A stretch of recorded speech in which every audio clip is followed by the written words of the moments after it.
on, listeners. Salutations. Sivalis Valeo. Valabogulis. Nanu. Thank you for tuning in. This is Three Men in a Basement, and we are the Ultra Crepidarians. My name is Colin McLeod. Mark Pierre. Action Jackson. You have arrived. Welcome. Woo. Welcome.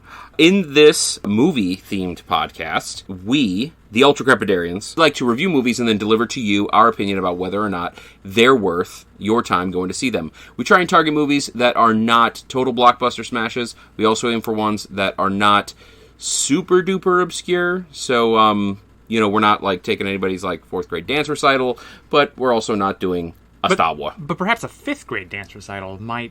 It's possible. Right, that's why I said fourth grade. That's the cutoff. Look, I'm sorry. Yeah, I was trying to be like explicit about that. Okay, I didn't mean to be rude about it. It depends on the type of dance too, though, right? Right. Like, we're not just... Not any kind of dance. No. Like a square dance? I think it's pronounced square dance? I think we'd focus more exclusively on, like, square dancing and, like, the Shenyun style Chinese dance, and, like, basically all the other dances are garbage, and we know that. We know that. Line dances are all played out, so that's not an option. No, it's all hyperbole dance right now. Break dances have been broken for years. Yeah. It's true. Yeah, so, back on track. Are we back on track? Are we tracking? Track adjacent. Yeah. Okay, so we're tracking the VHS that we popped in of the movie that we reviewed, and we delivered to you our opinion about whether or not you need to track down and watch it. This week, we reviewed the movie... Ghosts of Girlfriends... Past! Wow. You like that? Yeah, you like that? Pretty good. Gave us a bit of a cliffhanger there. Yeah. Ghosts of Girlfriends Past. Should we lead off with cherries? Yes. This was a cherry popper for me. Okay. Ooh. Yeah. Ooh, that's a good squish. Big juicy cherry. That's a good squish. So I went into this not really knowing if I'd seen it before. I think I have seen it, but I couldn't tell you how long ago, because there were notes that were familiar, but I would not have been able to stitch together the whole narrative prior to watching tonight. I've seen this movie probably 10 times. So this movie has a bit of a backstory for me, and I feel like it was a time in my life where I wasn't giving rom-coms their proper shred. Not to spoil what the genres are, but this is the rom-commiest rom-com you can imagine. I feel like I wasn't giving them the proper time of day, and I was working in a movie theater, and I had seen everything else, and so I stopped in for a half an hour on my break to check it out, and I left the theater howling just for that half hour, and I was I have to get back into that theater to see the rest of this. And I literally got off my shift, walked right into a theater after paying, because apparently you have to pay to see movies when you work at Goodrich Theaters. I can say that because they went out of business. Yeah, they're dead. Drag their name through the mud. I never paid for a single movie when I worked at Goodrich. That's fine. I wish I could say the same. Went right into the movie, and it was mucho funny, as the kids say nowadays. Yeah. And, so bought it when it came out, and I've seen it probably about 10 times. So, overview of the movie. What genres we have for this, out of the IMDb? So, IMDb has this as romance, fantasy, and comedy. Yeah. I think that's... Yeah, I would agree. There's another, super niche genre that I would throw at it once we get into spoilers. And I will defend why I would give it this, niche label. My favorite thing is that he already knows that he has to defend it. Well, yeah. Okay, hang on. Can I don't... If it's what I think you're going to say, I don't think it's a spoiler. So can I, toss it out, and if it's a spoiler, we'll wrestle with it then? Because I think it's obvious, based on... Okay, so, all right, I'll just toss it out. And okay, we can always edit it out. Were you going to say, spoof? Because, okay... Sort of. Not to... sort of. Cats out of the bag, Ghosts of Girlfriends Past. As you can imagine, it has the theme of A Christmas Carol. And it's three ghosts, and they're showing, some asshole the error of his ways, yada, yada, yada. And the theme is slightly different, but the mechanics are the same. And so, in that way, it's sort of like a spoof, or maybe a... Almost like a parody. Parody or a reimagining, right? I was going to go really specific and call it a Christmas Carol spoof specifically, because there are other Christmas Carol spoofs out there, and this, even though it's not a genre, once you see it coming, you know what the rest of the beat is going to be. And I we'll feel like digest. that's fair. I feel like they gave that away in the title in some way. They definitely did. Right. And if you didn't get it from the title, but yeah, you would get it within the first 5 minutes of the movie. You'd figure it out. Yeah, no, for sure. It's pretty obvious. Also, I get the sense that the IMDb summary is going to be pretty revealing on this one. So 2009 film, rated PG-13. PG-13... Solid. Yep. Yes, I would say so. I would say, like, the subject matter, like, flirts with R. Yeah, But there's really not a great deal of, like, swearing or nudity. There's no It's nudity just at all. extremely suggestive. Yeah. Yeah, I mean, this movie could have had a lot of nudity in it. It Yes. definitely had the potential for it. Yeah. Like, the entire movie virtually is about sex. Yeah, I feel like this was squarely PG-13, though. Like, I didn't feel... Yeah. I agree. Hour and 40 minutes? Yeah. Honestly, good. it felt fast. I agree. But I feel like that's a hallmark of a good rom-com, right? Is I feel like rom-coms should move. Yeah, and If there's... a rom-com's dragging, it is the worst.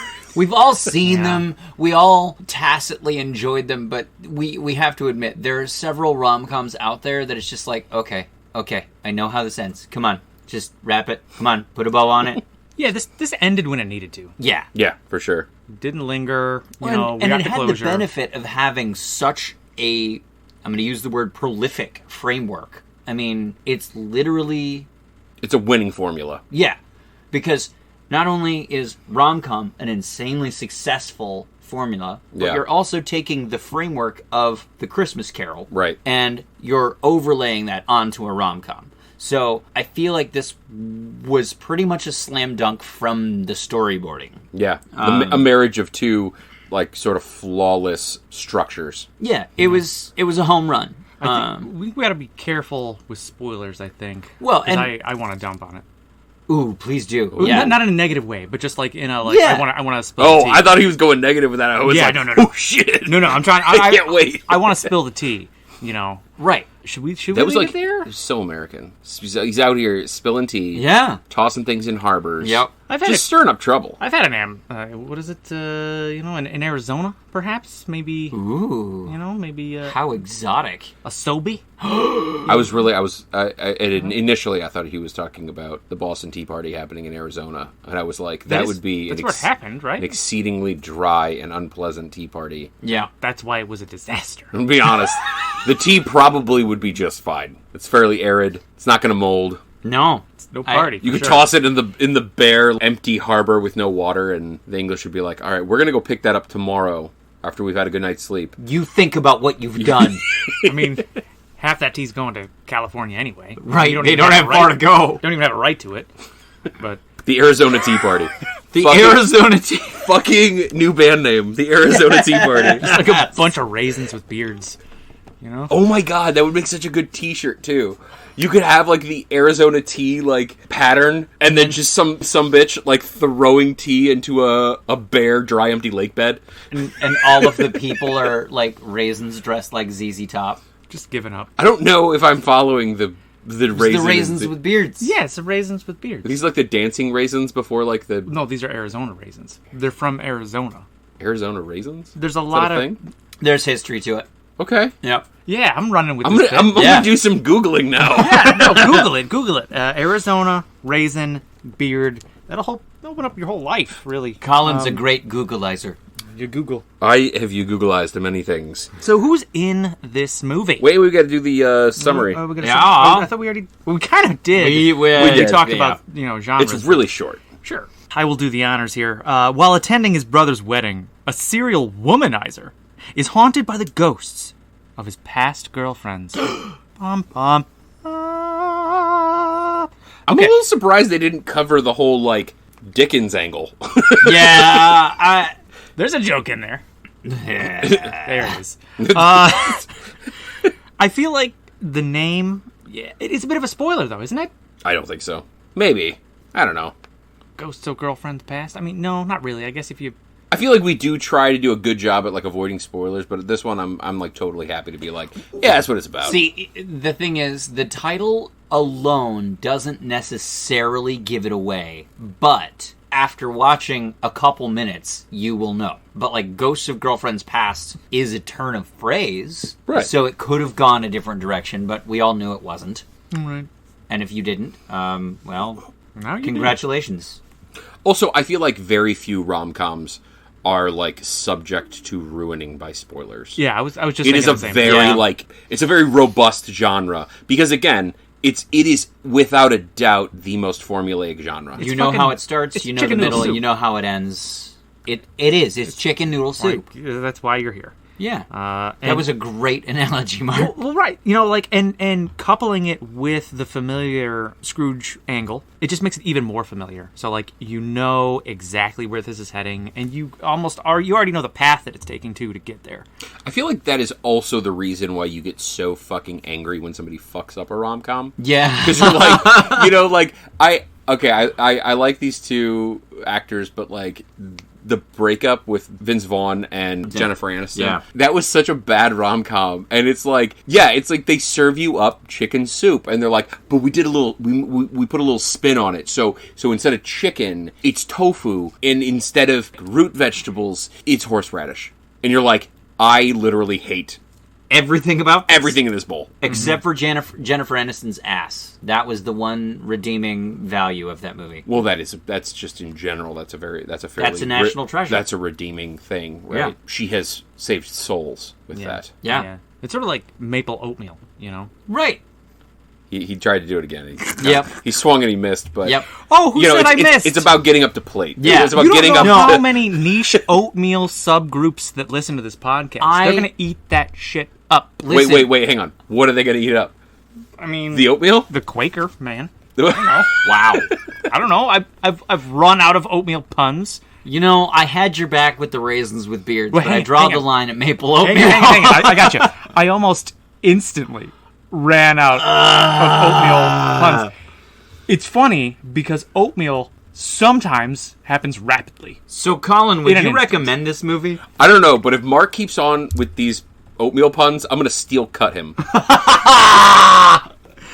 Well, before we recommend, don't we have to talk about who the F is in this? Who the F is in this? Who the F? Okay. All right. So let's break this down. Wait, no, hang on. You did that wrong. You did is all right. Yes, that's Jennifer Garner. Yeah. She is in this. As Yeah, well. I believe that quote, the all right. I believe that came from her voice work as Mama Llama in Llama Llama Red Pajama. Yeah. Is that accurate? Blah blah blah. What the fuck are you talking about? Mark's having a stroke. Mama Llama Jama Rama Chama. Okay. I'd watch that. Look, let's address the Lincoln in the room. This is Matthew McConaughey. All right. He's a treasure. Also, He is. He's so good. Like, he's handsome. He's a good actor. But let me back up before we compliment him too much. I feel like from a distance, he smells really good. He smells like leather and mahogany. Yeah, but I venture to guess that once you get right up in his business, there's something... Aqua Velva. Yeah, something you're not quite sure if you like. Dracar Noir. It could be... What? Dracarys. It smells like fire. I was going to say, like, lightly burnt moss, but... Yeah, like he's got a musk, but it's like, it's that kind of scent that, like, you're uncertain about, but the scent's like, oh, no. You're certain. Yeah. You're certain. Maybe You're it's gonna like intentional. this. Maybe it's intentional. Yeah, like it's a switch. It's a you know? power move. If you're sniffing me this close and I don't want you to, you're not going to like it. But if I want you to like it... I would buy that candle. He's gonna set the hook. McConaughey? Yeah. I would buy that candle. You know, it makes your house smell really good, but when you get up close to it, you're like, oh, what is that? I need to leave. Like, you don't linger. Yeah. It's inviting. It's It's- welcoming. It's like the perfect guest room trick. You want to make your bed just comfortable enough to sleep on for one night only. Exactly. See, I don't know if I agree with this. I feel like that close Mahogany? McConaughey musk. McConaughey. Mahogany? McConaughey. Is that a thing? Manana. That's a fucking thing. McConaughey. McConaughey. New band name. I called it. Mahogany. How the fuck do you spell McConaughey? Mahogany. I'm gonna forget how to say his name by the end of this. McConaughey. Okay. I feel like that musk sets the hook when you get close enough. I think it does. I think it's possible. Dude, that man exudes sex. Yeah. Which is why he's so good in this role. He's a master of rom-coms. Matthew McConaughey, you got him in what? You got him in this. You got him in Fool's Gold. You got him in Failure to Launch, right? Reign of Fire, that's one of my favorite rom-coms. And then Reign of Fire. Yes. I think that was more like with the dragons. Strict comedy with like a little bit of softcore porno. Yeah. Him and Gerard Butler. That scene, steam. Steam showers. Oh, yeah. But then he's great at like courtroom dramas, right? You got him in Lincoln Lawyer, Amistad, A Time to Kill. Oh, yeah. Like... Family Guy. Was he in Family Guy? I'm sure he's probably been in The Simpsons, too. But McConaughey, you know him, you love him. He's great. Yep. McConaughey there. So we already talked Jennifer Garner. Well, what do we know Jennifer Garner from? I mean, I know she's like a huge name actress, but... Alias. Alias, which I never really watched, but... She was in Daredevil, right? 13 going on 30. Oh shit, she was in Juno. I forgot about that. Everybody likes that. She plays the wife in Juno that was going to have her baby, or she was going to have the baby on behalf of. Yeah, she's in a lot. The Invention of Lying. She's been in so much. You remember she was in Dude, Where's My Car? Was she? Yeah, she plays one of the girlfriends. Let's see. We've got Emma Stone. God, I love her. Yeah, I think Emma Stone is amazing, and I love that like her role in this is like the awkward girlfriend, whereas I think in other circumstances she's the hot one. Yeah. I think I point to this as like one of Emma Stone's like most unsung roles, because like I feel like even when she's a side character, she's still kind of a main character. Yeah. In this, she's truly a side character, and her role is so niche. And I feel like I can't imagine it as anybody else. She crushed it. The best part, though, is even as a side character with very little screen time and very little dialogue, her portrayal stole the scene. She's arguably the most memorable character in this whole movie. Yeah, she stole the scene every time. Who else we got? Fucking Michael Douglas. We got Kirk Douglas' son. Kirk Douglas' son, yeah. Michael Douglas. He's up and coming, I think. Yeah. You know, he's had, one or two kind of, success stories, and I think, I look forward to seeing more of his work in the future. Yeah, I'm really excited to see where his career goes from here. Yeah.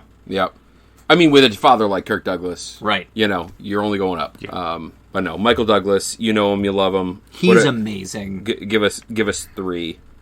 Fucking Wall Street. Classic. Gordon Gekko in Wall Street. Ant-Man, more recently. Yep. I would say a lot of people will recognize him from Ant-Man nowadays. The fucking Fatal Attraction with Glenn Close. He's the main character in that. I really enjoyed him in The Kaminsky Method. Oh my god, he was so good in that. Him and Alan Arkin were so good in that. He was in Phineas and Ferb? Was he? What? Yeah, he played Waylon. No way. Yeah. So, a little aside on Fatal Attraction. Apparently, this is a thing in Britain that, like, never caught on here, but in Fatal Attraction, spoiler, like, just skip ahead, like, 30 seconds if you don't want to hear this, but there's a very famous scene in Fatal Attraction where Glenn Close, who's obsessed with Michael Douglas, like, breaks into their family home and boils their pet rabbits. And in Britain, that scene, like, inspired this term, bunny boiler, to describe a, like, crazy or clingy former sex partner or ex-girlfriend. Wow. And I really want that term to, like, take root here. So if any Americans are listening, please start using bunny boiler as, like... For your crazy ex. For your crazy ex. Wild. Yes. And I just thought that was such, like, like, how it takes root over there and not over here, who knows, but... Next time I talk about one of my crazy exes, I'm going to bring up, I once dated a bunny boiler, and suddenly I will be the center of attention. Yeah. I will have full control over that conversation, because how can you hear that and then go, oh yeah, wait. We need to address what? this. Let's probe just a little further. Let's touch on that for a minute.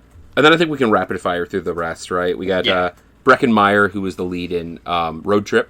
Lacey Chabert, Mean Girls. Oh, and also Lost in Space. And Eliza Doolittle. Or Eliza Thornberry, not Doolittle. Eliza Thornberry, yeah. She was like the middle daughter in Lost in Space. Yeah. Very pretty. Anybody else we want to call out?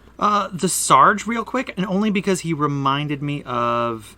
what is his Arlie name? Ermey? Yes. Yeah. Yes. Big time. I think they were cut from the same cloth, or at least in this movie, it appears as such. Yeah. I think they Robert wore Forrester. the same cloth. Robert Forster was his name. We good on that? I think so. Okay, so Rex, thumbs up, thumbs down? 2 thumbs up from me.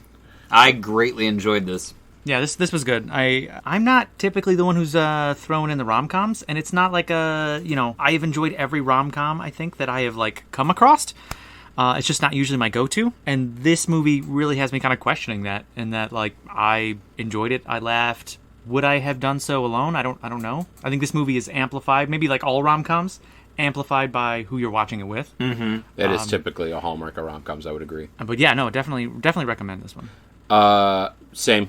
I would recommend this. Mucho funny. One good thing about this movie is like it's a really low investment, right? Like, again, we already talked about, like, you know exactly what you're going to get. There are very few surprises, but I think people will be pleasantly surprised at how witty it is and how sort of the breath of new life that this movie gives, both the Christmas Carol arc, but also the sort of standard rom-com arc. The jokes have great originality. And I think that's a key hallmark of a good, successful rom-com is you take that formula that is so tried and true and successful, but you make it your own. You make it stand on its own 2 legs. And I think by writing such clever, original jokes, they were really able to key in on that. Yeah.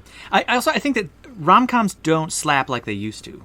You know, I think that a lot of times rom-coms come out and it's a fart in the wind. I have done that, by the way. Many times. Yeah, it's more polite. Yeah. Significantly. Yep. That's why, like, people don't like to hang out outside my house. We're stuck in a basement with you. But, like, I don't know the chronology of the best rom-coms, but, like, you know, this movie feels like it transcends just a quick movie. You know, I don't know how to articulate what I mean, but, like... No, I agree. I think this movie's on the tail end of the rom-com glory days, which I would say rom-com glory days were, like, 1995 to, like, 2010. Mm-hmm. Like were the Fools Rush heyday. In. Yeah. Yeah, this was the golden age of rom-coms. And, you know, this movie came out in 2009, so, like, right as it was sunsetting, they were like, we're gonna get another good one in. Yeah. And now, again, it's interesting, too. Like, a lot of rom-coms nowadays are just, like, packed full of celebrities, and they're hollow. Oh, God, I hate it when they do that. Like, ensemble cast. And Valentine's Day. It's just shit. New Year's Day, all of these. But this movie is also crammed full of talent, but that's not, like, the foot it leads with. Yeah, no, it's good. Are we ready to...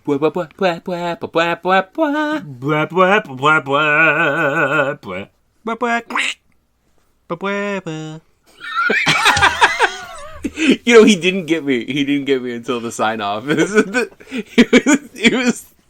wasn't the duck sound. It was the... It literally sounded like the kind of shit that you would hear, like, you know, back in the day when, like, television channels would actually, like, stop broadcasting, right? Like, you know, at a certain time of night.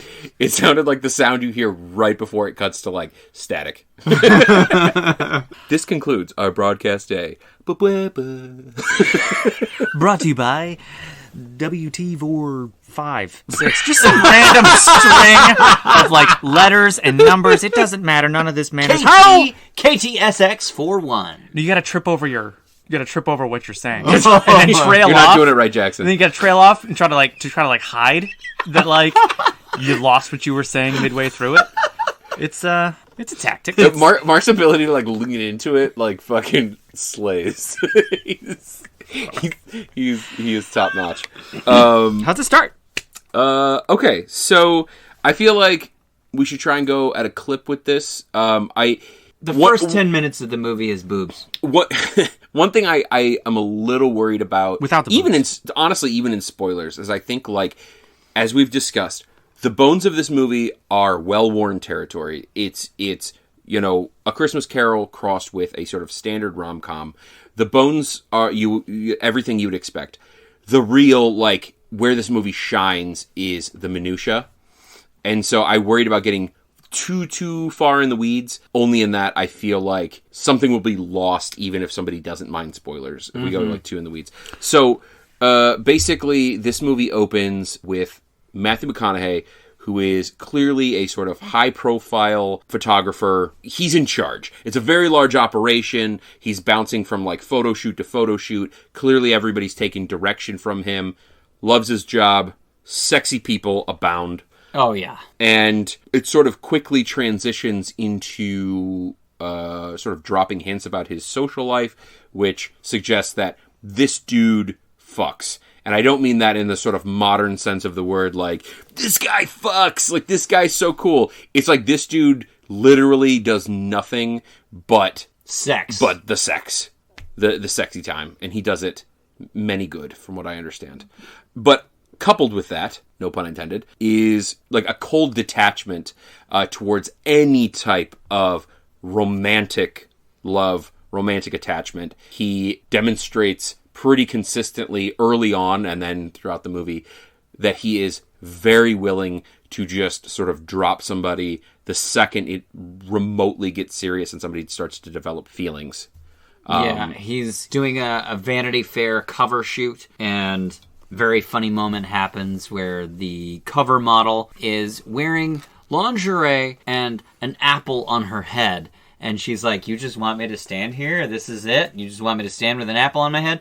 And then a middle-aged Japanese woman named Keiko walks in with a bow and arrow. And suddenly she gets very concerned. But don't worry, she placed 6th in the Beijing Olympics. I think 8th. I think she was even further back than 6th. I think she placed 8th. She was Poor not... Keiko. She got robbed. She should have medaled. Yeah! Yep. And that's called out, too. Like, right before she fires the arrow, it's like, she didn't even medal! Yeah. So, in very short order, he gets sort of reminded by his assistant that he needs to head to... Where was he going? Vermont, perhaps? I think it's Vermont, a very snowy, wintry, foresty type joint. Somewhere in New England. To this kind of old money style mansion that was formerly owned by his uncle. Uncle Wayne. Who is now dead, played by Michael Douglas. And he heads up there for his younger brother's wedding and gets there sort of midday on a Friday with the expectation that it's going to be rehearsal dinner on Friday and then wedding on Saturday. And the best part about weddings, for those that are unattached, is Bridesmaids. Yep. True story. It's a great movie. I think Melissa McCarthy truly shined. Oh, dude, she was amazing in that one. I've actually never seen Bridesmaids. Oh, Mark's cherry. So, unpopular opinion, one thing I will say is, like, I feel like Bridesmaids got unfairly compared to The Hangover. Yeah. And people are like, it's like the female version of The Hangover. And I'm like, it's not. It's funny for very different reasons. And as much as I like Bridesmaids, I much prefer The Hangover. That movie kills me. But I did love both of them. Yeah.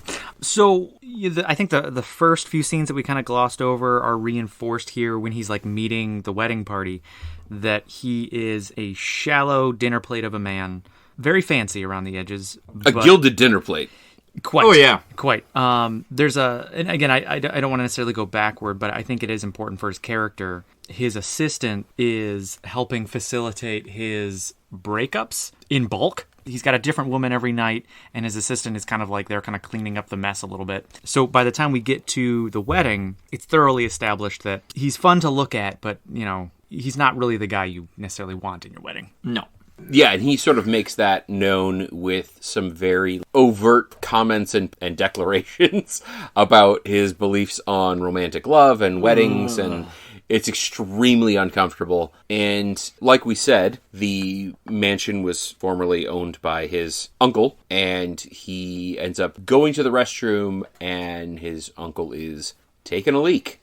So he is, from by all accounts, fairly dead. Yeah, so his uncle had raised him. His parents had died early on, and his uncle had no interest in being a parent, had no interest in rearing a family, really. So all of his womanizing and debauchery, was imprinted. So he's definitely his muse, his late uncle. I'm going to push back slightly on that with Uncle Wayne. He did actually quite, from what I understand, like structure. He really liked straight lines. Particularly lines of cocaine. Right. That's true. So, you know, let's not, like, knock him too hard for his opinions on structure, because I think he's a fairly structural guy. I mean, he's not an engineer, That's but... true. He's got a plan.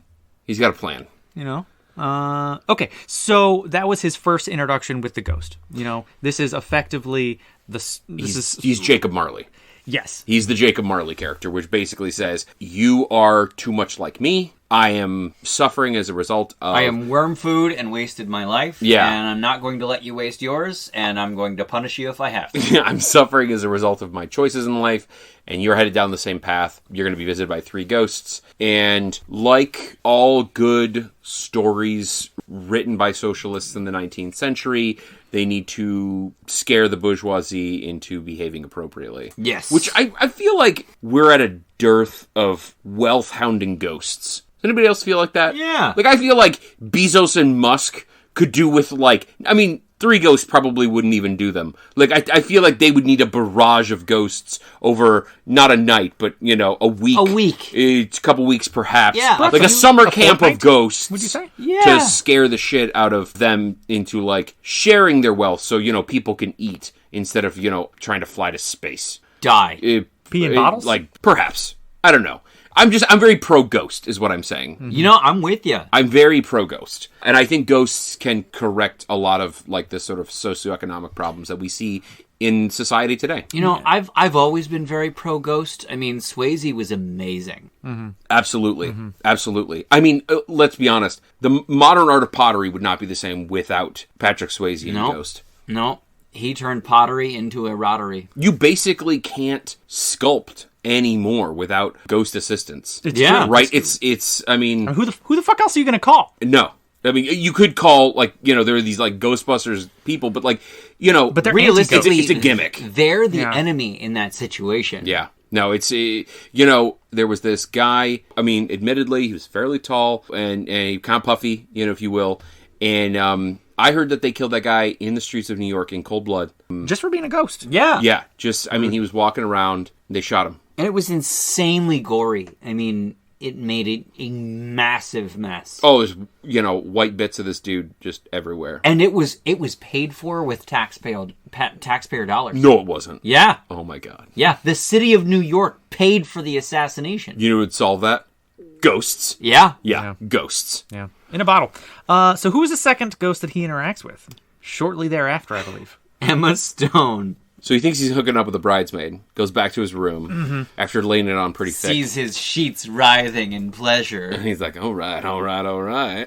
And Boom! goes the ex-girlfriend. Emma Stone pops out from underneath his sheets, clearly from 1987. Ironclad in braces, scrunchies, and Farrah Fawcett hair. Yep.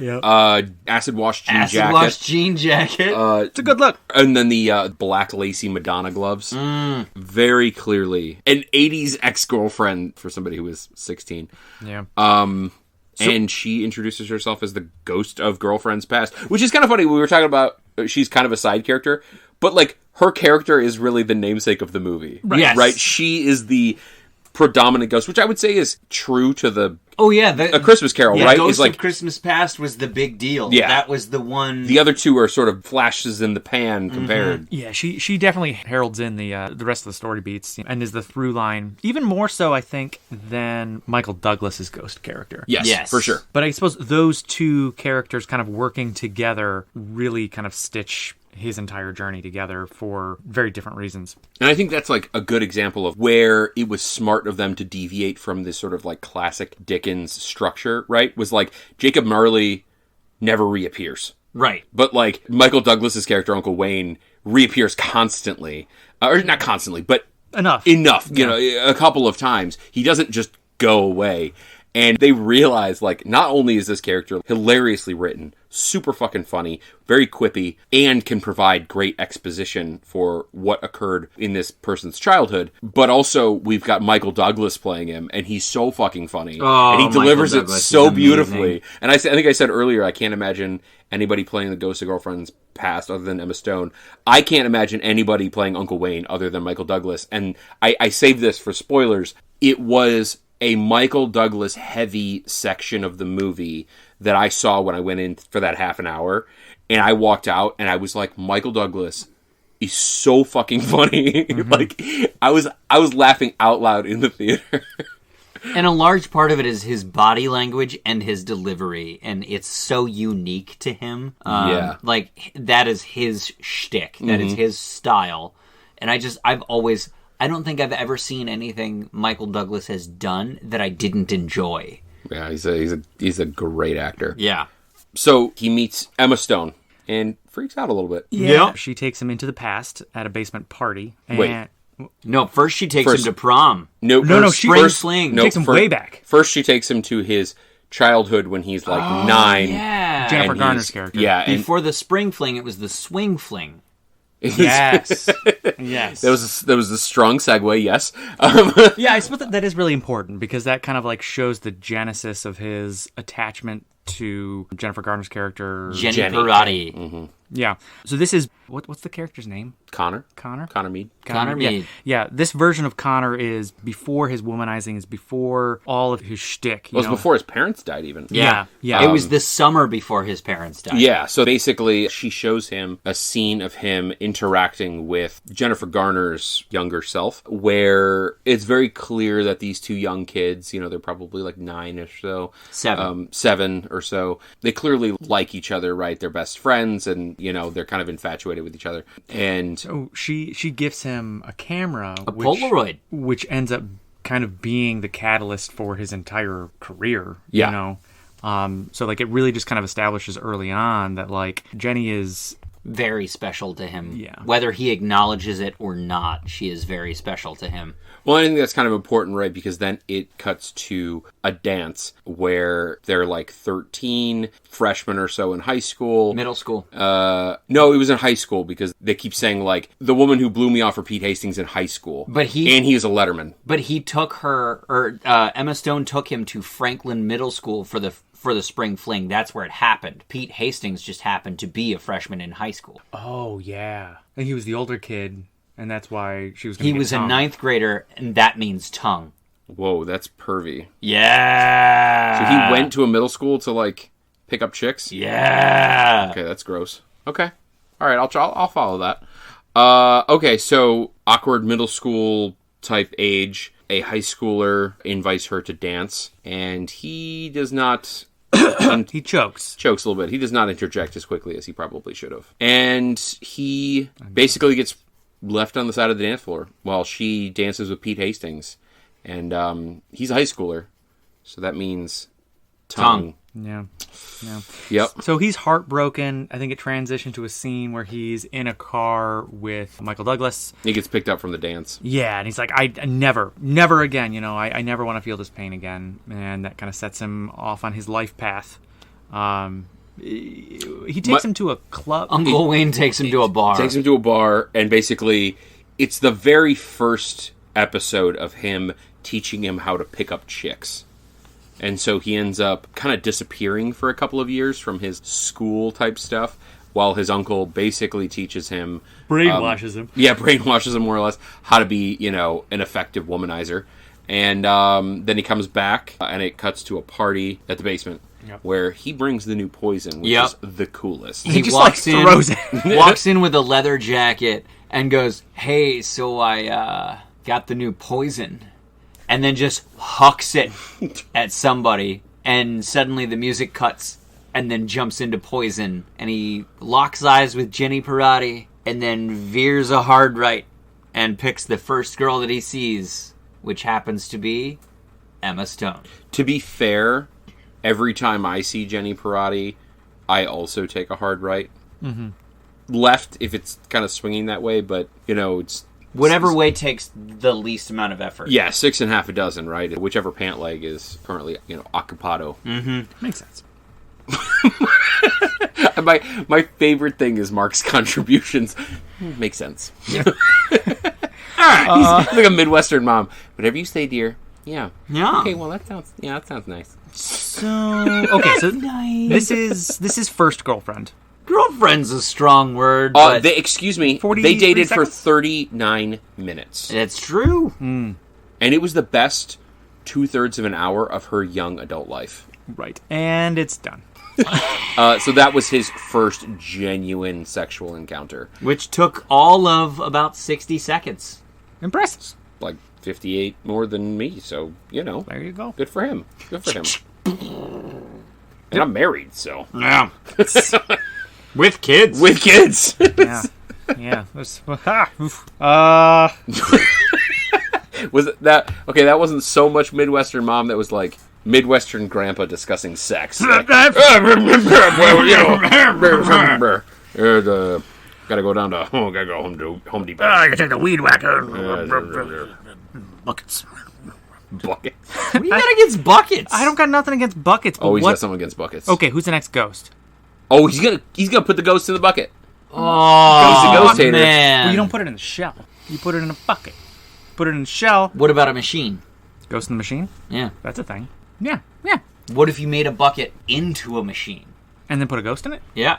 I believe the abomination that is Mr. Bucket, the child's toy. Oh, yeah. I believe that is the bucket machine hybrid that you're searching for. Okay, I know that we are already on a tangent, but just a little, a little bit. Sub-tangent. Yeah, Mr. Bucket, you Yeah. put your balls in my mouth. Is that how it went? Well, you don't put him in his mouth. You put him in his head, the What top were- of the bucket. what were you putting and in then Mr. Bucket? He spits it out. Why do I remember it that way? I don't remember any of this. It does go, Mr. Bucket. That was definitely the commercial. But then what's the next sentence? I don't know. Because But you put the balls in the top of his head because he's a bucket, and then he spits the balls out. Is this a Midwest thing? No, I think this is like a Hasbro thing. yeah, Did I miss the Mr. actually- Bucket era? I had a Mr. Bucket when I was a kid, and I just got rid of the Mr. Bucket that my parents bought for my children. it's a yeah. It basically he's like a wee machine that will travel around your kitchen floor, and he's got like little hands that try and block the top of the bucket, and you get these little scoopers, and everybody's got their own colored balls, and you have to like scoop them up, put them in his head, and then he's scooting around, spinning around, and he's like spitting the balls out. Yeah, you all put the over. balls in my head. That sounds more right. That sounds like I'm Mr. Bucket. You put your balls in my head. Something like that. All right, but we watched. It a sounded movie. dangerously close to like Jones Barbecue and Foot Massage. Yeah. Have you guys seen that? Now that one I'm familiar It's with. so good. It's so good. I'm gonna have to Google Mr. Bucket. All right, moving on. All right, we got a list of the Googlies. Okay. So we talked about Michael Douglas, ghost number 1. We talked about Emma Stone, ghost number 2. Yes. So after the party, he Basement, hooks up with Emma Stone. Jennifer Garner's character's crushed. She runs away. She's all upset. He doesn't see her for another 5 or so years, 10 years, whatever. And he is now sort of a reasonably successful photographer. He's working for Herb Ritz. So doing well, but he's not like the head of the I mean, he's photography making thing. $150,000 a year. Yeah, he hollers it. And he's spitting out some like bullshit kind of cheesy lines, just kind of flapping his gums Yeah, at these. he's got the long hair, the silk shirt. Yeah. Dazed and confused-esque. You know this guy, right? I find beauty everywhere, and then I capture it, right? Every woman is beautiful, and I have to discover how and why and what makes them beautiful, and then I line it up, center I frame it. I line it up, I frame it, and I then- focus it, and then I shoot it. By Lincoln. And he sort of runs into Jennifer Garner in this bar, and they sort of like rekindle their friendship a little bit. She knows he's full of shit, which is like, whether he likes to admit it or not, refreshing for him. Yeah. To like not have somebody just like fall for his well, because honestly, I goopy think bullshit all the I time. think he sees it as a challenge that must be completed, I think that, but I think also he realizes like this is truly like the person who gets me. and she's the one that And got away. Yeah. But yeah, I think it's. I mean, I don't know how deep this goes, but like, it is definitely multifaceted in that like he's got a crush on her, but it's also a challenge. So like he's operating like he usually does, trying to better, but he loves her and is like kind of strung along. Typically, he would be rebuffed and he would move on more quickly. I think it's both of those things kind of working together. Yeah. And she's trying to like cut through the cheese. There's like a little line where like he's like complaining about the wooing, and she like throws out that like it's not for me, it's, Yeah, it's for the you. wooing is not for my benefit. Yeah.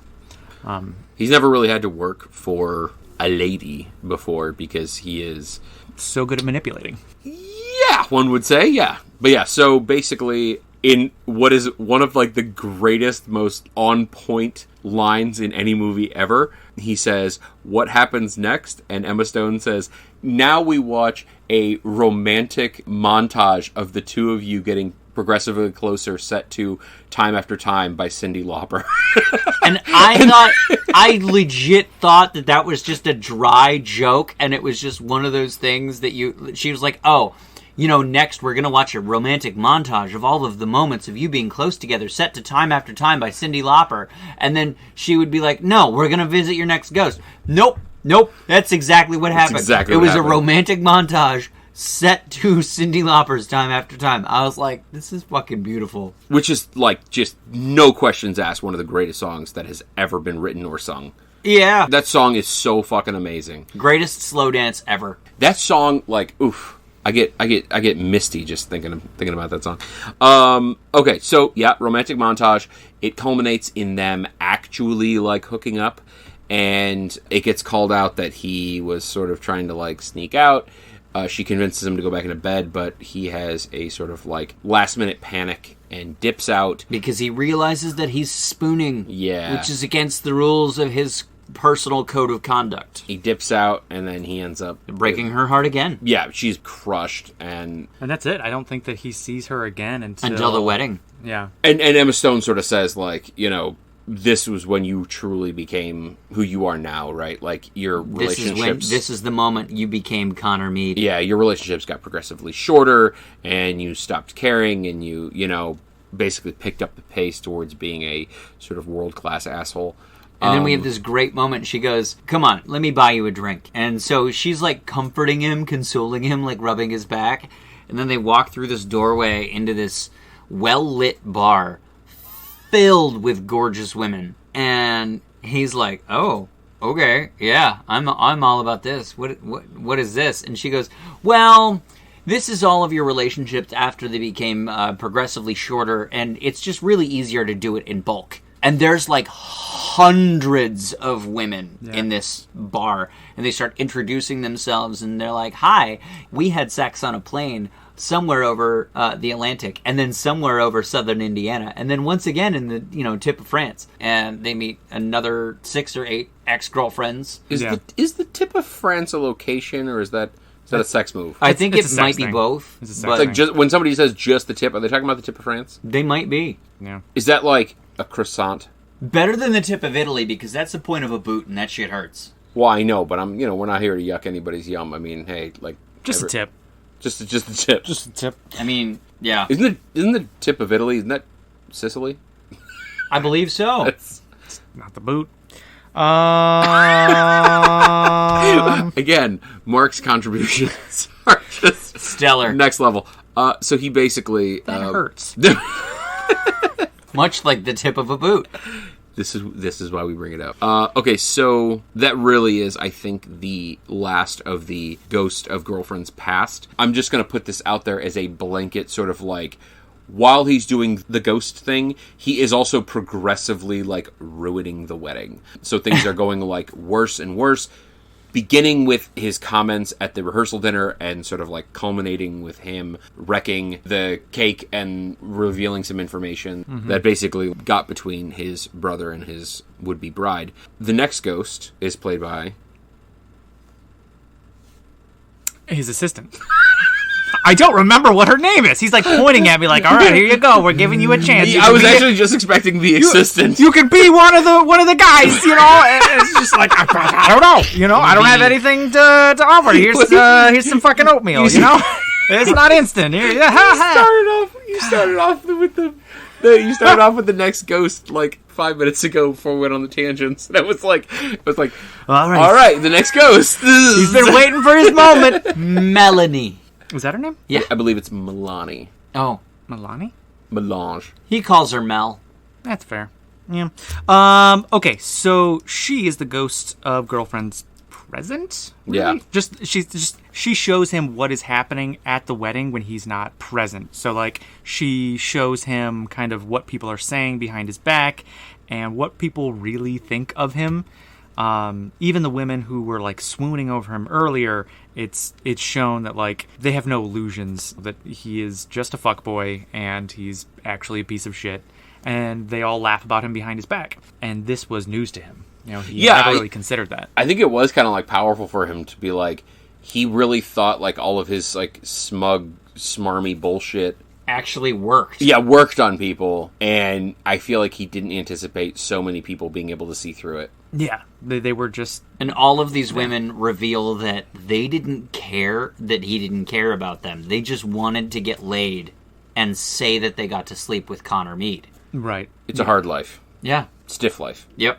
What else does she show him?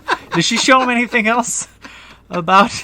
Oh my god. You know? Oh my god. About his life? Yeah, I mean, there was a brief scene with the women that he broke up with in Over conference call. the conference call in the that beginning. we like alluded to earlier, sort of. Yeah, but no, nothing else I think sort of substantively came out of Ghosts of Girlfriend's present. And then Ghosts of Girlfriend's future doesn't speak, as is, again, sort of canon with the Christmas Carol. And then basically shows him what you would expect. Basically, the three big things are...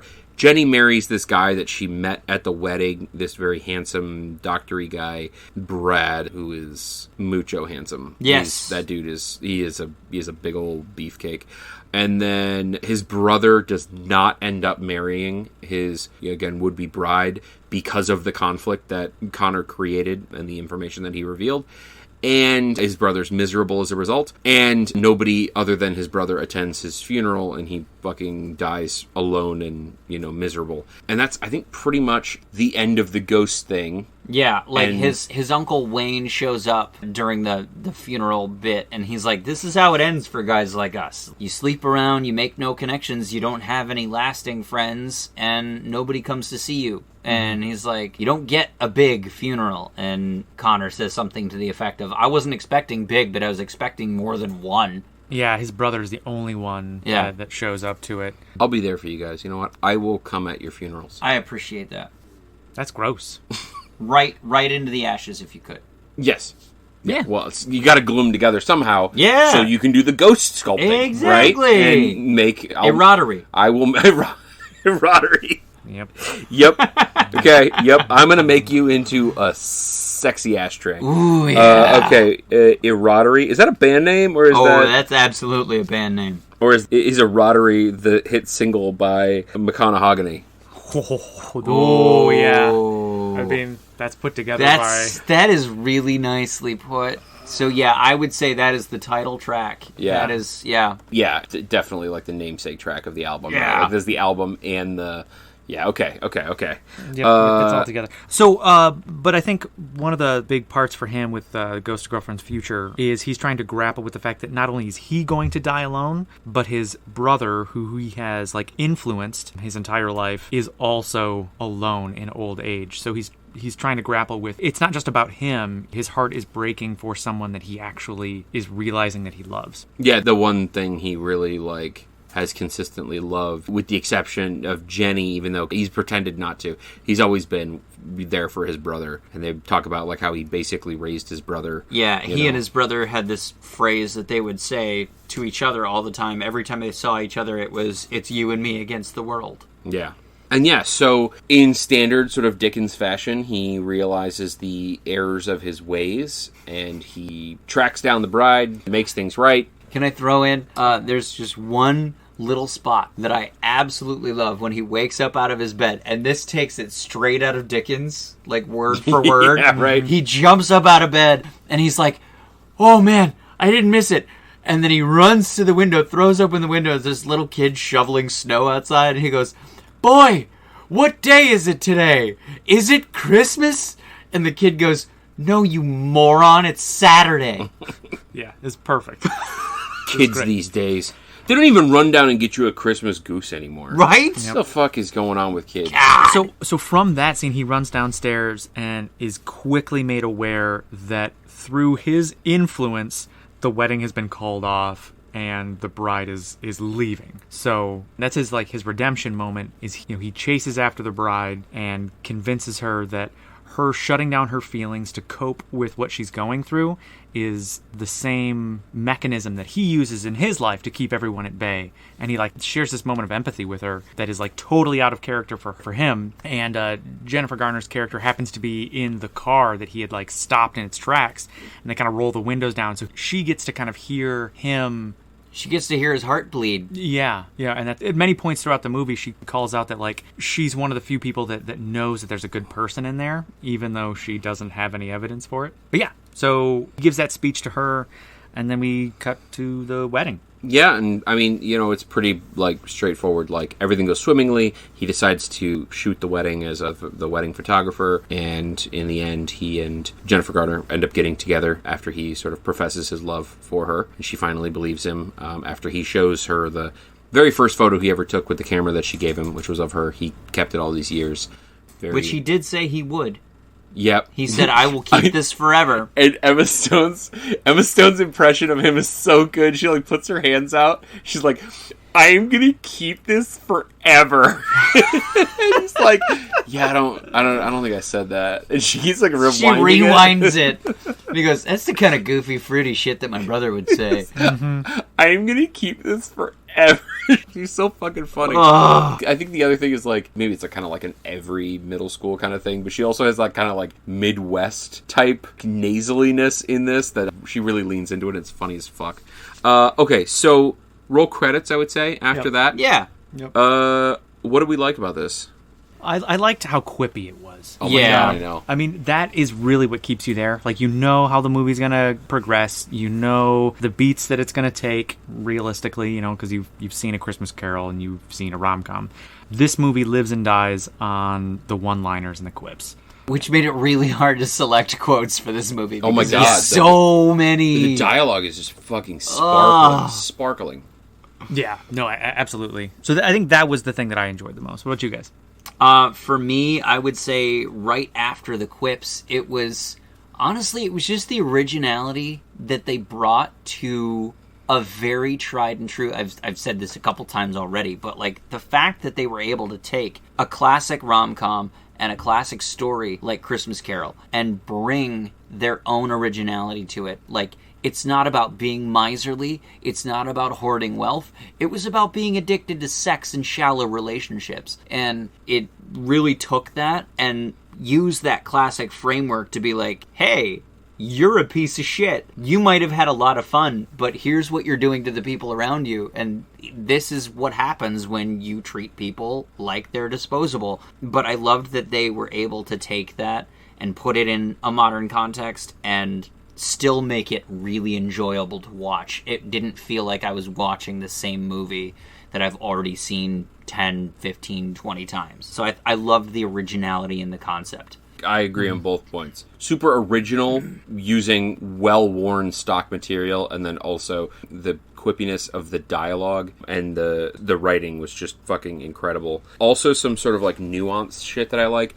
First of all, the fucking soundtrack slayed in this movie. The fucking like Cyndi Lauper, REO Speedwagon, Devo, Duran Duran, Poison, Elvis. Yeah. Like, the fucking soundtrack slayed. And it was like, I don't know, I feel like a lot of times the soundtrack is sort of like in the background. I think they did a great job at putting it in the foreground and like... and making it intentional. Yeah, it was part of what was happening and it actually like played a role, which was really awesome. Also, so when he's going through the ghosts of girlfriends past, when he's with Emma Stone, they're like traveling on a bed, and I just thought that was such a creative device to like sort of take them from place to place. I really, really enjoyed that. It's silly. Yeah. It's topical too, because he's, exactly. So the first transition, they disappear through the wall and then just like show up, right? And then the second transition, when they're showing up at the middle school, they literally drive up in the bed as if it were a station wagon. Yeah, and right. like it parks and you even see the brakes arrest as they come to a stop. Like, it was fucking beautiful. It was a really like funny, clever device. That It was just, really like, great. I feel like if I was in that writer's room, I wouldn't have thought of it. Well, and they Like, called attention. I was surprised to it. by it. They called attention to it too with the Ghost of Girlfriend's Present, because he's in the car with Mel when she introduces him. She's like, "Hey, I'm the Ghost of Girlfriend's Present." So she's getting ready to take him on this journey, and he like braces himself against the dashboard of the car, and she's like, "What are you doing?" He's like, "Aren't we gonna like fly out of here or something?" She goes, "No, I'm the Ghost of Girlfriend's Present. It's literally happening right now. We're here In the present. she gets out of the car and he like, yeah, it's good. Also, so this is the second, I believe, episode in a row where we're referencing this, but this movie had a great use of the theremin. Yes. Every time, like, he was interacting with one of the ghosts for the first time, you'd get this, like this, like, spooky music played by the theremin. It was so cheesy in the best way. Yeah, it was effective. Like it was a very like cheap and easy way and playful kind of way to signal like he's interacting with something, supernatural and spooky, which I thought was, it worked. On the subject... It's tried and true, right? It's tested, and it works, and they used it, and I loved it. On the subject, I fixed my theremin, and I got it to work. Nice. So now I have to figure out how to play it. I don't know how much... Do you tune it? Do you take lessons? I don't know, but I'm sure there's a YouTube tutorial. The casting of this movie is fucking perfect. Oh, the casting was amazing. The casting was just... We've talked about how wonderful Michael Douglas is, Jennifer Garner, Matthew McConaughey, Emma Stone. Like going down the list, you got Matthew McConaughey, who is, like, supposed to be sleek, sexy, and articulate. Perfect. Like intelligent and sexy, which McConaughey fucking nails. Perfect. You've got Jennifer Garner, whose character is supposed to be very type A, extremely, like, competent and sort of self-possessive. But she's also supposed to have that quiet sexuality of the girl next door. Oh, for sure. But she's, like, basically the only one, like, through her, like, sort of smarts and her self-possession and self-control is the only one who can sort of, like, resist his smarmy bullshit. Mm-hmm. And just fucking perfect for Jennifer Garner. You've got Emma Stone, who plays this, like, over-the-top, goofy caricature of a middle school girl circa 1987, and she fucking nails it. And then you got Michael Douglas, who's, like, sort of smooth... Coolest man in the world. Yeah, exactly. Like whiskey over stones. Yeah, man. Like, I mean, you just every fucking line was delivered like he had planned it ahead of time. Like, he watched the scene and he took notes, and he's like, this is what I'm going to say. Like, he just fucking slides it in. Even Lacey Chabert playing, like, the really... Slides it in. Nice. Oh. Nice. Because of sex. Yeah, it's sex. It's a sex thing. Penis. So even Lacey Chabert playing, like, the really high-strung, overstressed Bridezilla... like, Lacey has that great manic energy that was just perfect for that right role. On the edge. She should snap at any moment. Just like a G string on a guitar. It's always the first one to break. I'm glad he said on a guitar. Right. Because there are a couple of different kinds of those. Yeah. Are there? Yeah. They have G strings. Oh. Yeah, it's true. I'll have to Google that. When did the movie Mean Girls come out? Oh God. Because she channels that energy. Yes. I want to say that was like early 2000. 2002 maybe, 2004. Okay. Yeah, the character that she plays. That preceded this by probably 5 to 8 years. But you're right. What was her name in Mean Girls? Mean Girl 3. Fair. Yeah. Gretchen. Yeah, that just like, wide-eyed, like... Yeah, that was she was the one who was like, stop trying to make this a thing. Stop trying to make fetch happen. Fetch happen. Yes. It will never be a thing. Yep. Okay, so Emma Stone, we already talked about how amazing she was as Cass. Her expressions... like, when she was delivering lines, but not just that. Like, when you watch the movie, like, fucking watch her in the background. His response to some of the things that she's showing him and his, like, sort of, oh my God, this guy's not getting it. Like, he's watching his personal atrocities and he's loving it. He's into it. He's really loving it. He's, like, taking notes. And he's like, wait, I love this part. Yeah, and her face behind him is so, like, incredulous. At certain points... It's really good. At certain points, she's just looking at him in just disarmed bewilderment. Like, how the fuck are you not figuring out what is happening right now? What is wrong with you? Also, this is a pro tip. This movie will, more than anything else I think I've ever watched... More than Mad Men, more than anything. This movie will make you want to drink. This movie is like, I mean, every 30 seconds somebody's drinking a scotch or champagne or a cocktail. This movie is just chock full of alcohol, so you'll be sitting there and you'll be like, God, I could use a whiskey sour right now. Jennifer Garner actually calls attention to that in the wedding rehearsal. She's like, see, this always happens. All scotch and no carbs. Does somebody have any bread? Is there anything we didn't like? I always struggle with this because I don't want to rag on a movie that I enjoyed so much, but I have to find something. Yeah, okay. Tell you what, circle back to me. I'll find something. Okay. I mean, the only thing I could do would be to nitpick and, like, to nitpick silly bullshit. And it's kind of like what we talked about. It's like, Is this the greatest movie I've ever seen? No. But if every individual aspect is like over the 50% mark, I feel weird complaining about it. It's silly shit. Like when the archer lady shoots the arrow off her head, the arrow in the picture is clearly going at like a different angle than it would have if she was like shooting directly at her, and it's like, who the fuck cares? It's a movie about ghosts, right? And it's like, I'm just splitting hairs at that point. Like, it's so dumb to complain about. So yeah, I don't necessarily have any complaints about the movie. I think that the womanizing aspects when this movie came out, 2009, were meant to be icky. I think flash forward to 2023, they're even more icky. So it's an intentional part of the movie. So it's not a criticism. It's just, I don't know how well this movie would receive today if it came out in theaters with today's kind of climate. Yeah. No, I think what you're saying is like, I think there is a contingent of people who like can't take a fucking joke. Yeah. And like, I think oftentimes, those people can exist, and so it's like a sort of echo chamber of like, we're all like enraged about this because we didn't find this to be a joke, and it's like, yeah, but it was, so like calm down a little bit. Yeah. But it's not criticism of the movie because it fit at that time. I honestly think it fits today. Like, I think there's nothing in this movie that I'd be like, that is wildly inappropriate by today's standards. I think it's fun. I think it's funny. I feel like if because like you're right, it's supposed to be icky, right? You're not supposed to like. They weren't glorifying this guy's behavior. Like the whole point is he's as bad as Ebenezer Scrooge. The only one that was glorifying his behavior was him. Right. Right. And I feel like if this movie were to come out today, if this movie were to be released this weekend, I feel like a lot, and I'm going to be generalizing here, and I'm welcome to criticism,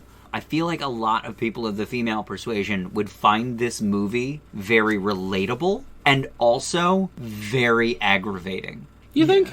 I feel like a lot of women that I know would have seen this movie and said, yes, this is what is wrong, this needs to stop. Like they would get righteously angry about it. I feel like it's hard. Like, I don't know, but it is also it's hard to get angry about something when like the movie itself is going like this is wrong. This is the wrong thing. This is this is the behavior that we need to change.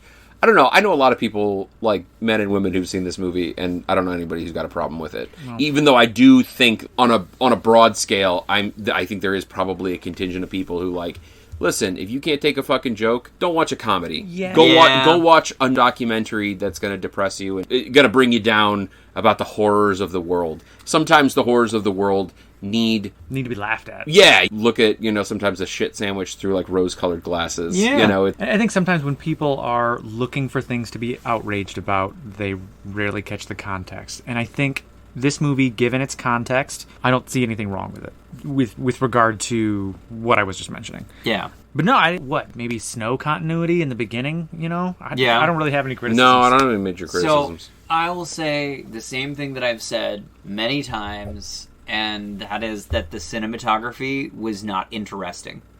I'm going to push back on that. Please do. I'm also going to push back on that as well. As can sometimes be a hallmark of a good sub-Christmas Carol genre, I felt like there was some interesting transitions between scenes.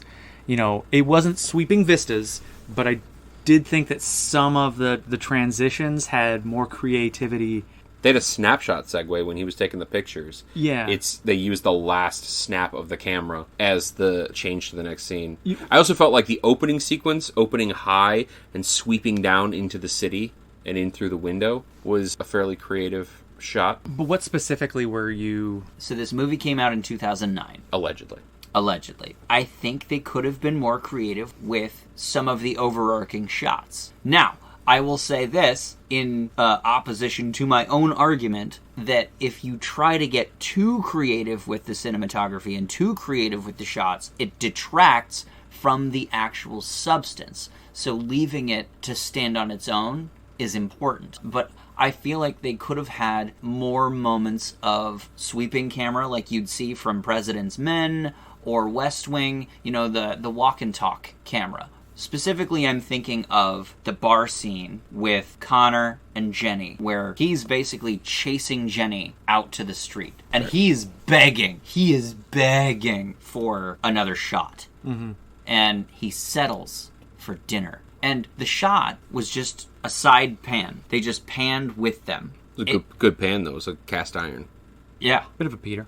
But I feel like it could have been more interesting if they had a little bit more mobility with it. You know, move from her as they're walking, focus on him as they get to the door. You know, just a little, just a skosh, just a splash more creativity with the shots. It is a very nitpicky thing. Yeah, I was going to say, I think that's splitting hairs. It is extremely nitpicky, but that's... If you had to drum something up. If I had to drum something up, if somebody said, gun to your head, find something you don't like about this movie. Yeah. Really, I disagree with the point, but I appreciate your effort in trying to find something critical, because I don't like us leaving everything on the table of, like, you know, oh, there's nothing we didn't like, you know, and, like, walking away from it. And I do try and, you know, think of shit, but this is a super biased sample we're dealing with. It's like they're all movies from my collection that, like, you know, I already know that I like a lot of them. But no, I do appreciate you trying to find something. And I will say this, there's nothing wrong with this movie.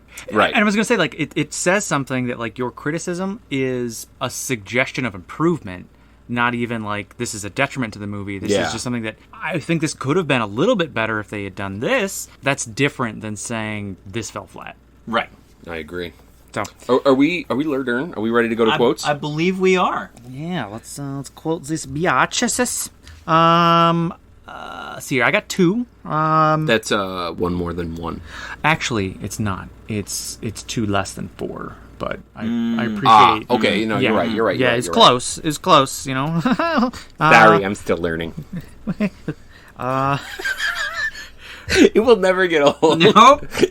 So my quotes. Man, what was the context of this quote? So this was the uncle. I'm just going to spit it out there, and you guys can kind of contextualize it because, you know, this is different. So players never die. They just try their luck at a different table. No, that was in reference to Will Douglas's character in the bathroom, I think. Yeah. For the first time. And he calls him out. It's like, you're dead. You're dead. And then, like, it just kind of throws it out there, and it's like, oh, that bars right there. My next one is, well, this was also the uncle, I think. And this is toward the end where we're seeing that Connor dies alone. And the uncle makes the comment to him, you know, you made your bed. Now you got to bang whatever crawls into it. Fucking great. So good. It's so good. You know, it's funny. I've seen this movie, like I said, like 10 times. And I knew every line in this movie just about. That one, I actually didn't notice until this time. That one was actually pretty novel to me. I heard it and I was like, oh fuck, did he say what I think he just said? Okay, so I'm going to lead off with my absolute favorite fucking quote from this movie. And I quote this all the time in my day-to-day life. And nobody knows what the fuck I'm saying. And it's really frustrating. So hopefully some of the listeners of this podcast will take this and start to move it forward, propagate it, be fruitful and multiply. Anyway, so Connor Mead, Matthew McConaughey's character, as we've said, is sort of a legendary figure, both from his work life. He's very famous for being a photographer, makes a lot of money, but also for his personal life. He's this big womanizer. He can get any chick he wants, yada yada. And so when he gets to the dress rehearsal and he's meeting people, his younger brother's work buddies are there, and they're, you know, sort of pallid and pasty and nerdy and Uber nerds. Uber nerds. And they, you know, have heard of the legends of Connor Mead. And so they're all very nervous, and they're all like, hi, it's so great to meet you, blah, blah, blah. And it gets to the last guy, and he goes, it's mice to meet you. Damn it! And he says, instead of it's nice to meet you, he goes, it's mice to meet you. And then there's a split second pause, and he just goes, damn it. Yeah. Just so defeated, oh my god, I fucked it up. Clearly he had practiced it in the mirror, and he was just like, I'm gonna say it. And then he said, it's mice to meet you. Damn it. It's just the immediate regret. I don't know who the fuck that guy was that played that character, but he nailed that line. It's mice to meet you. Damn it. Okay, so the bride has been mentioned. What's her name? Lacey Chabert. Lacey Chabert. She's very high energy. She's kind of I don't mean this in a mean way, but I'm sorry. She's kind of squirrely, if that makes sense. She's got if she were you know, if she were an anthropomorphized animal, she would be a squirrel. Yep. It's high energy, kind of squeaky, and she's a bit of a bridezilla, as has been mentioned. And at one point she freaks out because there were no figs on the salad, and she was they were calming her down, and she starts to calm down. She goes, and she's talking to the whole crowd. She's like, I'm sorry, it's my wedding, and I'm not usually a massive bitch. To which her husband-to-be makes the, With his hands. it's not sure. And then my other one is one of my fucking favorites is this is right after Connor basically has this bridesmaid just drooling over him, and he basically sends her upstairs to get ready for sex without him, which is like, what the fuck? Like, anyway, so he like sends her upstairs, and then he very coolly says like, and that, son, is how it's done. He says this to the bartender, and the bartender just looks at him like, oh, speak to me, Sage One. And he goes, does it work on guys? And then, like, he just takes a step back, and he just goes, probably. Like, he just, like, he thinks about it for, like, maybe, like, 2 seconds, really processes it, chews on it, and he's, yeah, probably. amazing. Son, is how it's done. Does it work on guys? Probably. Yeah. So... Is that all you got? Yeah, that's me. That's me. I'm tapped out. So this movie is insanely quotable, and I wanted to get as many of them down as I could, so I got 6, but I'm going to narrow it down to 4. So the first one, to put it in context, very beginning of the movie, he's walking through the floor for the Vanity Fair cover shoot and sees all these beautiful models walking around in their lingerie, and these 2 girls walk out, and they're like, hey, Connor, are we still on for dinner? And he's like, oh, sorry, babes, I got a thing, right? So his assistant, Mel, she goes, you want me to book them? Yes. Separately or together? Yes. Yep. That sets up his character pretty well. The second one is when Uncle Wayne's ghost is explaining to him that he's going to be visited by 3 ghosts, setting up the premise. Says, just remember, it's all for your own good. And the stuff that's not for your own good, that's for my entertainment. Oh, yeah, such a good line. Number 3, he finally wears Jenny down in that bar and agrees. So he starts off with sex and then follows up with, okay, dinner and sex. Okay, fine, dinner. And she says, okay, dinner on one condition. We gotta button you up. You look like a gay pirate. So good.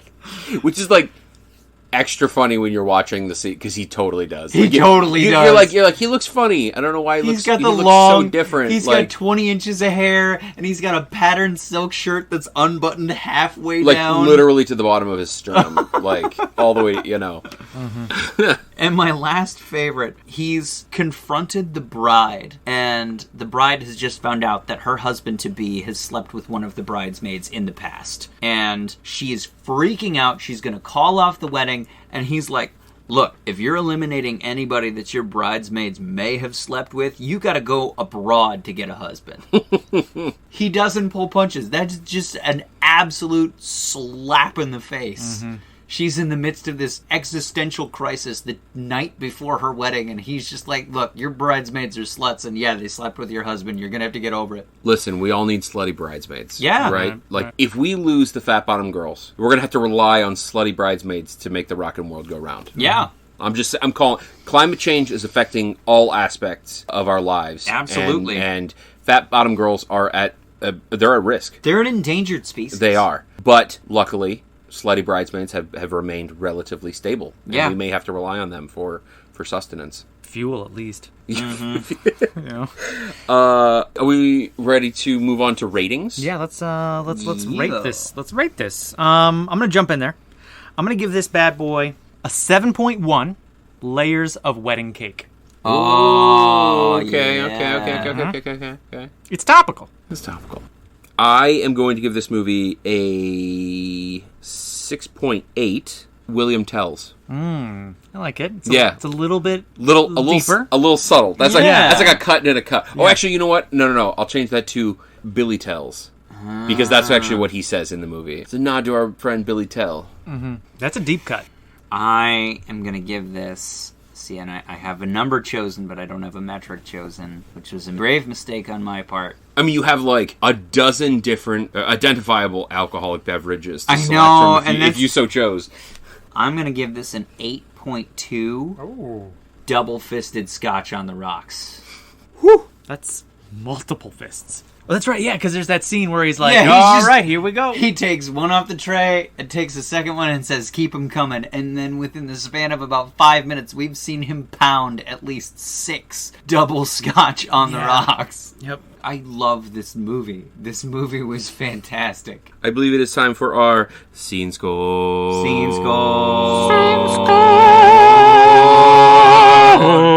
I think we maxed out the thing again. We might get a bit of reverb. It sounded good on our end. Yeah. It's probably not going to sound so good recorded, but That's for our dear listeners to decide. it is. It is. And maybe they should be here. Maybe we should be recording in front of a live studio audience. Ooh. I blame them for that. You know, They're not here. Is the it's problem? true. They're not here. And they're too far apart. The fuck? Bruh. Bruh. Okay, so scene score.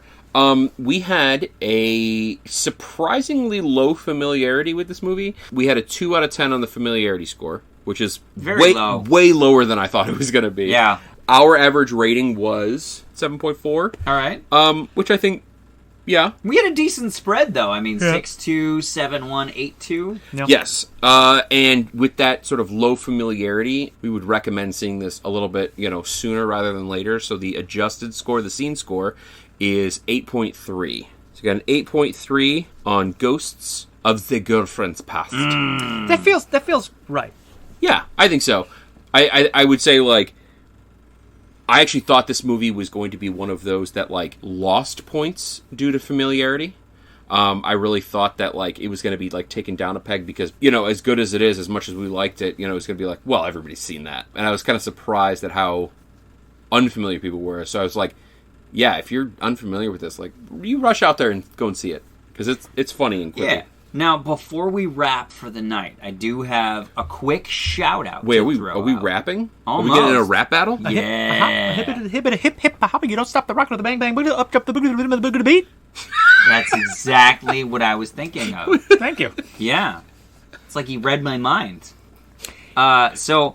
Certainly wasn't reading a script. No. No, you could tell how my eyes went cross-eyed for a second there. So, my dear friend Grace reached out to us after listening to our podcast for the first time. She decided, upon my personal recommendation, to listen to my very favorite episode, Tokyo Gore Police. I cannot believe you had her lead with that. That was a bold move. It's you see how deep this pool gets? Here, you pushed her in. Yep.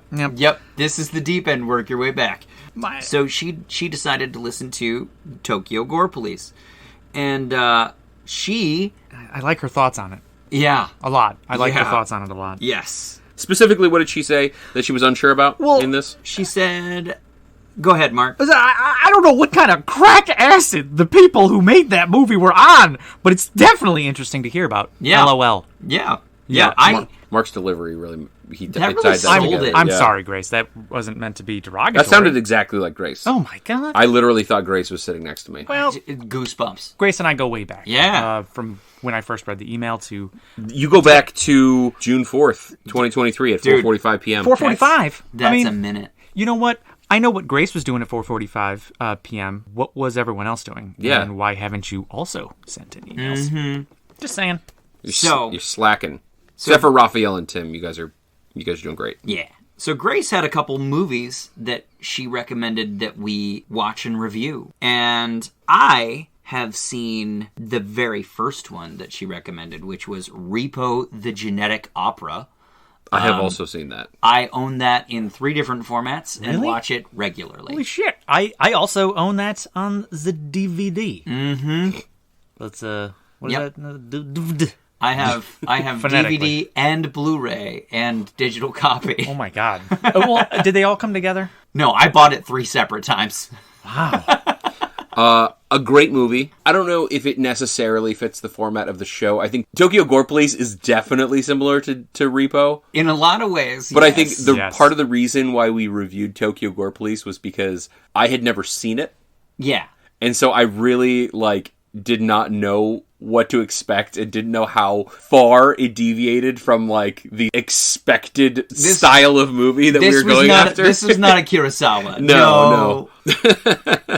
So So while Repo is amazing, and I love it, I don't know totally if it fits the flavor. But I do like the fact that she's going for other movies that people should check out if they like Tokyo Gore Because Police. if you So maybe we haven't- should frame it that way. Yeah. Like, if you enjoyed the episode on Tokyo Gore Police, go and watch it. But also, Grace's Rex hit high notes in that genre. So Absolutely. check it out. And what were those two Rex again? We had, The second one was The Embrace of the Vampire, which was released in 95. Now, she describes this as the least sexy softcore vampire erotica you'll probably ever see. I mean, If you throw enough qualifiers at it, anything is the somethingest you'll ever see, right? Yeah. Now, but this This is is- somethingest you'll probably ever see. Like this movie was probably the greatest Christmas Carol rom-com fusion starring Matthew McConaughey that you'll ever see. It's true. Is it though? Is it though? It's also the least sexy Christmas Carol rom-com starring Matthew McConaughey fusion I've ever seen in my life. Fewer True. vampires for sure. That's true. You know. Now, I have not seen The Embrace of the Vampire, so I cannot speak to what the flavor of that movie is for this podcast. Okay, so this is a mature podcast. I'm just gonna toss this out there because we're talking about vampire softcore. Right? Vampire blowjobs. I'm putting a pass on that. Are we? Yeah. I think that I would have to as well. I think I would have to put the kibosh on vampire blowjobs. You know, I appreciate. I feel like I would have to know. Yeah, but I appreciate the thought. I don't appreciate the follow through. I think if I was already a vampire, then the risk is null. That's true. It depends on if you're living in a universe where if a vampire takes the blood of another vampire, they die, right? Like That's those true. universes exist. Then you're like fairly safe because you're like Because you're the one... no risk of getting bitten. No risk at all. It is 100% risk on the giver. If you Right. are a human in this scenario, all of the risk is on you. That's true. So It's a bold move, but like It could I be don't like you know the commercial with the owl and the lollipop and how Yeah. many licks does it take? Like I feel like that could play out. how many blowjobs does it take to turn somebody into a vampire? 1, 2, and then she bites her dick off. Yeah. Or he. I don't know. The dickless vampire. You'd go down in history forever. Well, you wouldn't be going Because down you too live long. forever. Yeah, no, you know what? That's a good point, right? Like you have to think about the way you get converted because if you get converted by getting your dick bitten off, you're never living it down. Nope. And I'm not talking about like, oh, you just have to survive until after middle school. It's like no, Nope. like That's forever. eternity. That Eternity. shit is forever. The covens will be laughing at you until the day that you accidentally walk out onto your porch in Florida and burn to a crisp. Dickless the Impaler. Yes. Ooh, that's What, not what being would? Okay, we got to think of one good dickless vampire pun. Yeah. I don't know. Just count eunuch. I don't know. Unicula. Is that it? Did I get it? I wish I had a wiener. You know? Jackson's I don't know. laughing. Or like the Count from Sesame Street. You know, he's like one. Oh, never mind.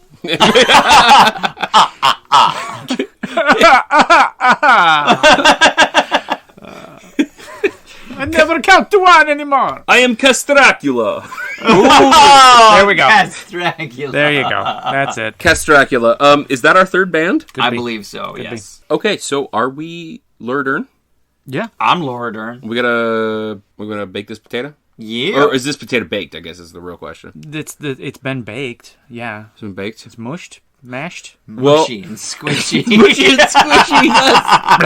I think we should leave that one for the viewers to discover when they watch this movie. Little Easter egg for Mushy ya. and squishy. Wet potato. Goddamn mushy and squishy. Well, that is all for the All Corrupt review. Thank you for listening.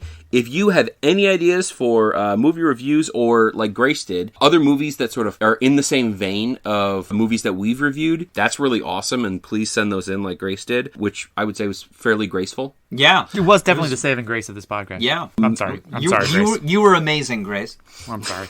Oh.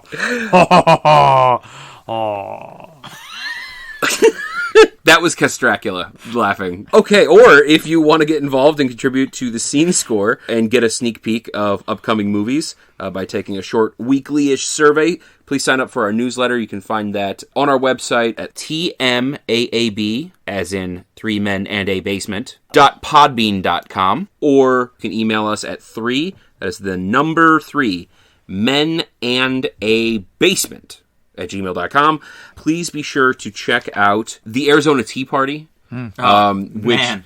they are, it's all about effort with them, right? They don't accomplish much. No. But they try and they try and they try. And tickets are only 99 cents.